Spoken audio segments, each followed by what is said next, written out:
The first time I sprinkled MSG into my homemade pho, not only did it make the broth taste better, it healed something inside of me. See, for many decades, MSG has been a source of shame for my community. Yet in recent years, I've been able to transform and reclaim those 3 stigmatized letters and turn it into my recipe for empowerment, my MSG framework. Make it yours, say it louder, go all in. What once made me feel so small has now become this source of strength and philosophy for me, one that has transformed me from a timid, quiet, shy little Asian girl to this unapologetic woman standing before you on this stage, living her best life. But how exactly did this happen? Let's start with a little bit of science and explain what MSG is. Quite simply, it is monosodium glutamate. All right, and when you add it to food, it makes it good, gives it that pop of umaminess that makes you smack your lips. And it's found naturally in steak, in mushrooms, cheeses, tomatoes, scallops, as glutamate. It's even found in human breast milk. Yet over the years, MSG has been unfairly stigmatized, starting in 1968 when the New England Journal of Medicine published a letter and popularized a term called Chinese Restaurant Syndrome, or CRS. Now, science does not back up this term, yet it's become this catch-all label that has blamed MSG and Chinese food for causing the illnesses tied to Chinese restaurant syndrome, thus fueling stigma, racism, xenophobia for many decades. Now, this message has become so powerful that I grew up thinking that MSG was poisonous. You can't help it when you see so many signs that says no MSG in front of Asian restaurants, on Asian food product labels. And when everyone around you tells you that Chinese food and MSG are bad for you, you start swallowing those lies without even realizing it. And you start believing another lie, one about yourself. Because if the food from your culture is bad, dirty, or disgusting, then you, a Chinese Vietnamese girl growing up in America, must be too. See, one afternoon, I was around 13 years old, and I was standing in line at the post office in Coney Island, Brooklyn, near my home, when suddenly an adult male stranger turned to me and said, "You and your Chinese restaurants should go back to China." And in that moment, his very racist message just branded itself inside of me. And I thought, like MSG and Chinese food, I must be bad. And oh boy, did I believe that message, because over the years, I would shrink myself, and I would hide parts of me that I felt very ashamed of, the Vietnamese and Chinese parts of me, that now I only realize actually made me so special. And like my parents, I never used MSG. So imagine my surprise one day while snacking on cheese puffs, my favorite snack, by the way, don't judge me. And I spotted monosodium glutamate on the ingredient list, MSG. Now, I had no idea that foods in America contain MSG too, because I've only heard that it's bad for you when it's tied to Asian food, Chinese food. Now, that discovery shook me. I realized and discovered that ranch sauce, American chains with chicken fast food, other chips, they all have MSG. And soon I realized and learned that MSG was no more dangerous for us than the sugar, salt, and pepper in our pantries. And after I learned that MSG and the very racist Chinese restaurant syndrome was merely a myth, I got so mad, and I got a little rebellious. I picked up a big, bright red bag of MSG from my local Japanese supermarket, sprinkled it into my homemade pho, and made that broth phenomenal.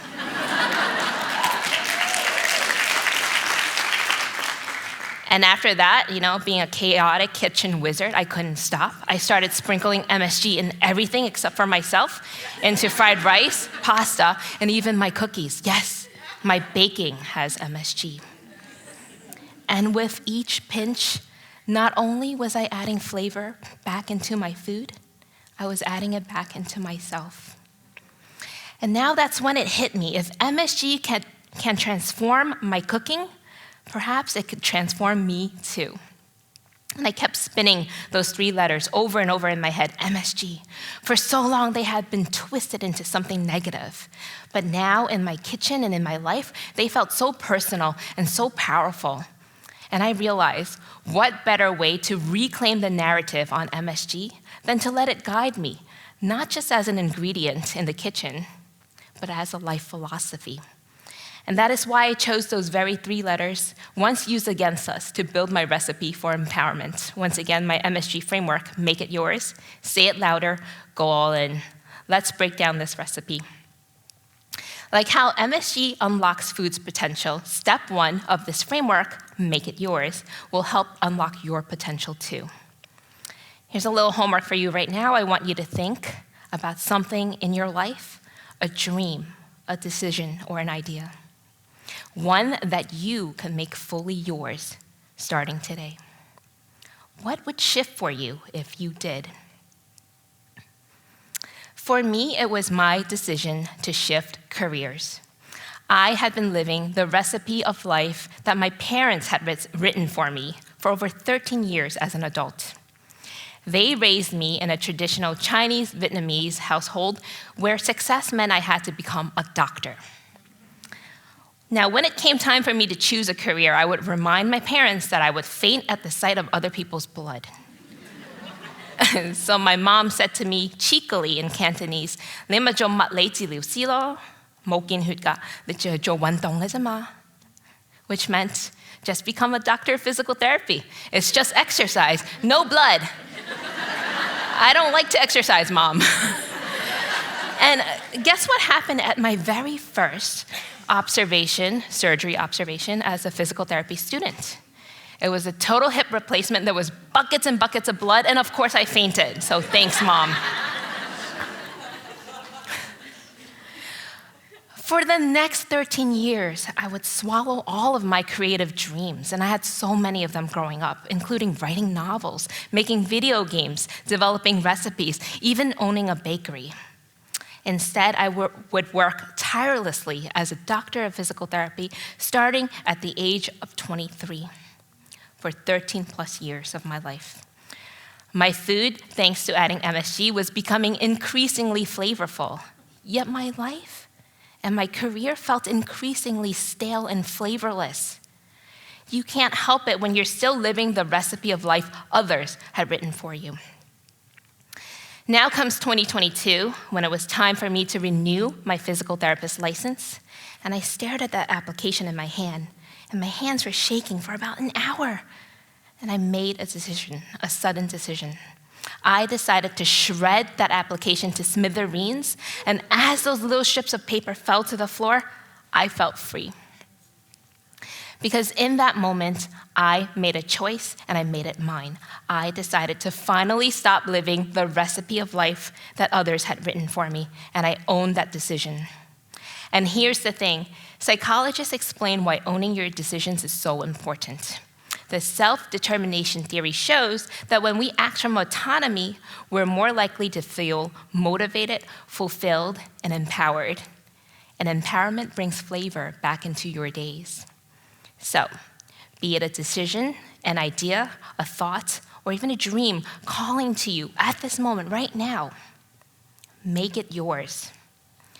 Think about that one choice you've been avoiding, or one dream you've been shelving, and ask yourself, what would it mean if I made it mine?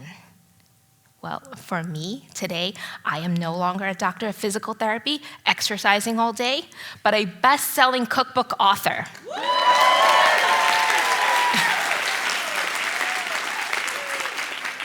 And I'm someone who gives myself permission to dream every single day. And that spark that I needed was this very first step, making the decision to shift my career and owning it. Make it yours. Now the wheels are turning, but that was just step one of the framework. The next step that comes is equally as important, and it's to say it louder. After I ended my physical therapy career, I did not stay silent. I thought about all the little dreams I had kept quiet in my heart, quiet for decades. I looked in the mirror and very loudly said to myself, now I can be whomever I wish to be. I could dream. And I declared it. What I wanted to be was an author. It was a childhood dream.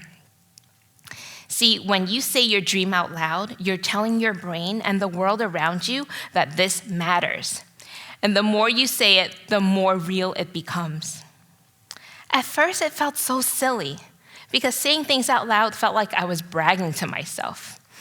And some people might roll their eyes at you and say, you're being delulu, or short for delusional. But I call it being positively delulu.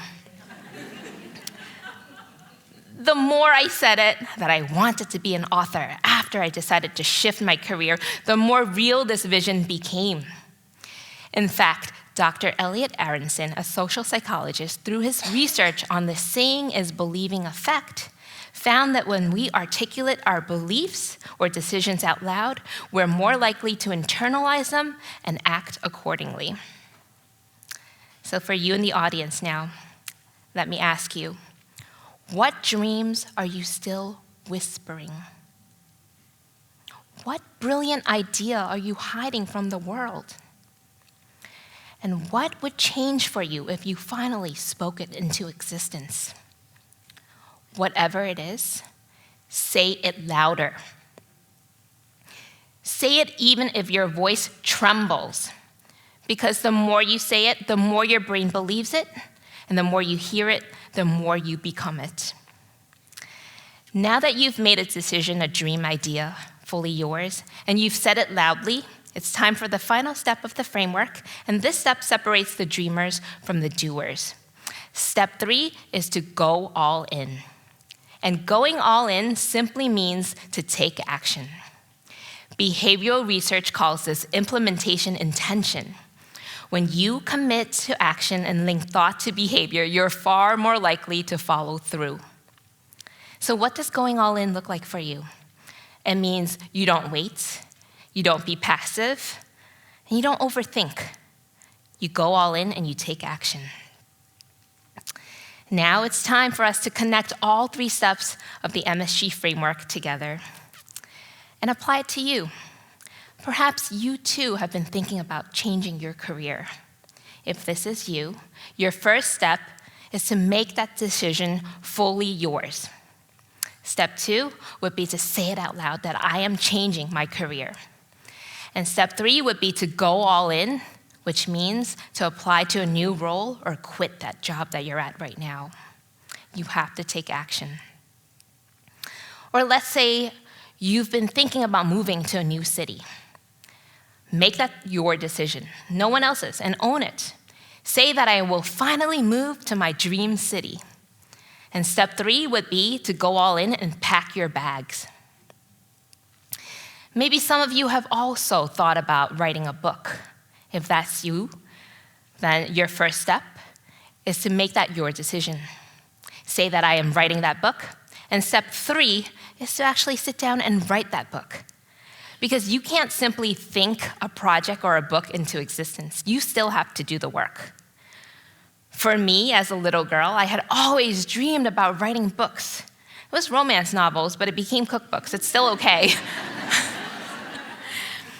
After I left my physical therapy career, that was one decision. Then I made the other decision to finally become a published author. I said loudly that now I will write cookbooks.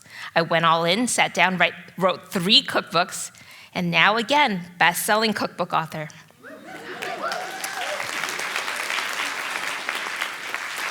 And honestly, I feel so proud and so fulfilled. Because once upon a time, I was a quiet, timid, good little Asian girl who dimmed her light and her voice and shrank herself. And I let others write the recipe of life for me. But I sparked a change, and today I am proudly flavorful. I want the same for you.